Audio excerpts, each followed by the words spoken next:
నా పేరు రాము, మాది కొమరంభీం, గూడూరు మండలం. నాకు 2 ఎకరాల చెలకు ఉన్నది. అందులో మొక్కజొన్న వేసినా కానీ యూరియా కట్టాలు దొరకక ఇబ్బంది అవుతున్నది. 10 గంటలు రైతులు పోయి లైన్లో నిలబడి ఉన్నా కానీ ఒక్క యూరియా బస్తా కూడా దొరకలేదు. ఆ చేనంతా ఇలా తయారైపోయింది.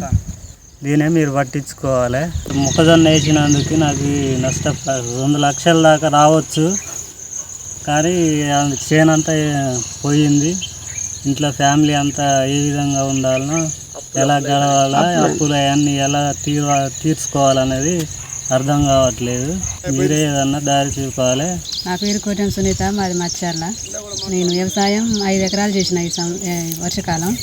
3 ఎకరాలు మొక్కజొన్న వేసిన యూరియా బత్తా దొరకక, 2 ఎకరాలకేమో దొరికింది, ఎకరానికి దొరకలేదు. నైటు యూరియా బత్తా లోడు వచ్చిందంటే 10 గంటలకు వెళ్ళినా కానీ తెల్లారి బస్తాలు దొరకట్లేవు. అందుకే ఇక బస్తాలు దొరకక వదిలేసిన 2 ఎకరాలు మొక్కజొన్న.